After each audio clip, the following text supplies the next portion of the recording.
Je vous remercie, Monsieur le Président.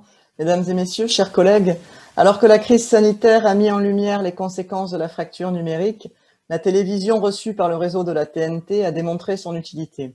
Aujourd'hui, plus de 59% des foyers passent encore par la TNT et près de 22% n'ont que ce moyen pour accéder à la télévision.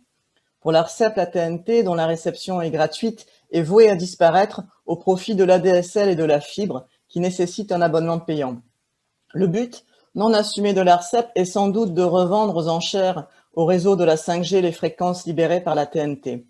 Le CSA, de son côté, souhaite conserver ce mode de transmission tout en l'adaptant afin d'assurer un meilleur service. Basculer entièrement sur un réseau Internet serait préjudiciable à un grand nombre de foyers n'ayant pas le matériel nécessaire ou les moyens financiers de se le procurer. Les chaînes publiques, en particulier, doivent rester accessibles à tous, sur tout le territoire. En effet, par essence, les chaînes publiques ont pour mission de renforcer la connaissance, la transmission du savoir, l'information et la proximité, en dehors des considérations immédiates d'audience et de rentabilité qui peuvent nuire à la qualité des contenus, à la diversité et à la créativité. L'évolution de l'offre audiovisuelle ne signifie pas la fin de la nécessité d'émissions de services publics notamment. Le fait de conserver la TNT, qui reste le mode de transmission le plus accessible sur le territoire et qui demeure gratuit, est-il pour vous incompatible avec le développement d'offres par le biais d'Internet en parallèle, y compris après 2030 ? Enfin, que pensez-vous de la problématique de l'utilisation des données personnelles engendrées par la diffusion via Internet ? Je vous remercie.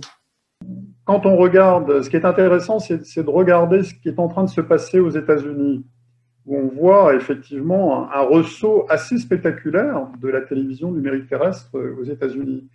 Et finalement, on a un paradoxe ou un mouvement assez compréhensible en réalité entre le développement des plateformes que l'on connaît et qu'on voit maintenant se développer en Europe et notamment sur notre territoire.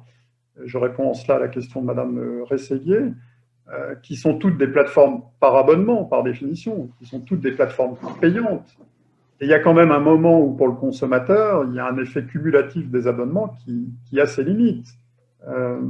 Sur la problématique des données, c'est à juste titre qu'elle est soulevée. Je crois que l'environnement dans lequel on est fait que la régulation de la donnée méritera demain un cadre éclairci. Je voudrais souligner enfin, pour aller dans le sens de Mme Rossignol, c'est que les télécoms, notamment à cause des investissements qu'ils font, ça coûtera de plus en plus cher. Les abonnements aux télécoms coûteront de plus en plus cher pour les foyers français.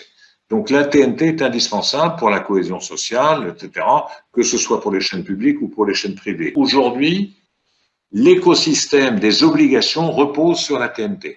Il faut un rééquilibrage qui est relativement urgent pour défendre la plateforme TNT, sinon elle s'éteindra doucement. Sur les chaînes locales, pardon, effectivement, la TNT, et Francis Donat l'a rappelé notamment pour nos France 3, la TNT est un outil qui est particulièrement adapté. Pour France 3, avec le partenariat que nous avons avec Radio France de diffuser les matinales de France Bleu, nous allons arriver au total à 60 éditions de France 3 différentes sur l'ensemble du territoire métropolitain.